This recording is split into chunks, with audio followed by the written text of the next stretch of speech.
स्वागत है आपका मेरे YouTube channel Lakshmi exam guidance में। जैसा कि आप लोग देख सकते हो कि एसएससी ने अभी सीपीयू के लिए टीयर 1 का रिजल्ट फाइनल आंसर की के साथ दे दिया है और ये आज की ही नोटिस है। तो हम लोग इसमें देखेंगे क्या क्या पॉइंट्स उन्होंने दिए हैं और उसमें क्या क्या है। तो सबसे पहले उन्होंने बताया कि उन्होंने रिज़ल्ट जो दिया है वो पेपर 1 का दिया है, जिसमें कि क्वालिफाइंग जो कैंडिडेट्स होंगे ना, तो वो फिजिकल स्टैंडर्ड टेस्ट और फिजिकल इंड्योरेंस टेस्ट के लिए एलिजिबल हो जाएंगे।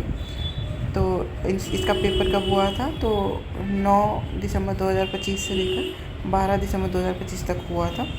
फिर उन्होंने बताया दूसरे पॉइंट में कि जो बच्चे जो है ना, जिनका जो मार्क्स जिन्होंने स्कोर किया हुआ, तो ये नॉर्मलाइज मार्क्स दिए हैं उन्होंने और वो भी डाला जाएगा इनके वेबसाइट पे। और उन्होंने ये भी बताया कि जो एनसीसी के लिए जो बच्चों ने बोला था ना कि उन्होंने एनसीसी का सर्टिफिकेट है उनके पास, तो उन लोगों को भी बोनस मार्क्स दिया गया है, लेकिन वो फुली प्रोविजनल है, क्योंकि वो डॉक्यूमेंट वेरिफिकेशन के टाइम में जब वो लोग अपना सर्टिफिकेट लाएंगे ना तो उनके वैलिड माने जाएंगे, अदरवाइज उनका कैंडिडेट भी हो सकता है वो कैंसिल हो जाए। और फिर उन्होंने बोला है कि मिनिमम मार्क्स जो है वो जैसे कि उन्होंने अपना दिया हुआ था नोटिस में पैरा 16.2 में कि यूआर का 30%, ओडब्ल्यूएस ईडब्ल्यूएस का कितना और बाकी अदर कैटेगरी के लिए कितना मिनिमम क्वालिफाइंग मार्क्स है, तो उन्होंने इसके बारे में यहाँ पर बताया। और फोर्थ पॉइंट में उन्होंने बताया है कि फीमेल के लिए जो पीईटी और पीएचडी के लिए क्वालिफाइड है उनके लिए अलग अलग कैटेगरी में क्या क्या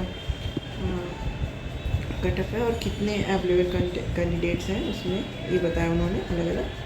फिर उन्होंने बताया कि 87 SC, 26 ST और 955 OBC, 600 EWS जो है वो यूआर की कटअप को क्वालिफाई किए हुए हैं, ठीक है, लेकिन अपनी ही कैटेगरी में है वो लोग। और मेल में भी दिया उन्होंने अलग से, ये सारे हैं और इतना लोगों ने अलग से भी क्वालिफाई किया हुआ है।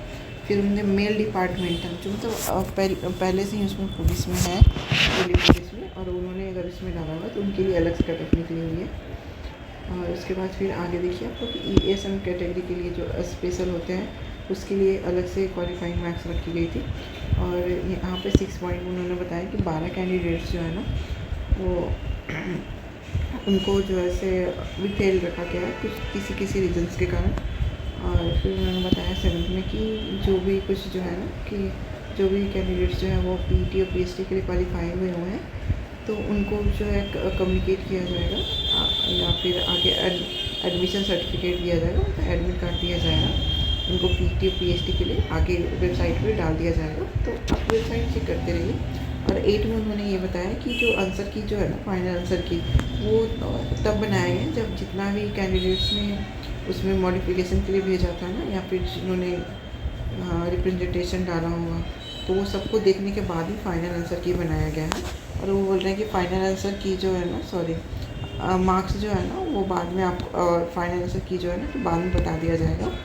और इसी तरीके से आप उससे जुड़े रहें, एसएससी के साइट से अगर आप देखते रहोगे हमेशा तो लोग बाद में अपलोड कर देंगे ये दोनों चीज़ें। तब तक के लिए मेरे चैनल को लाइक, सब्सक्राइब और शेयर करना ना भूलेंगे और इसी तरीके मैं अच्छे से जानकारी लेकर आऊँगा। तब तक के लिए बाय बाय।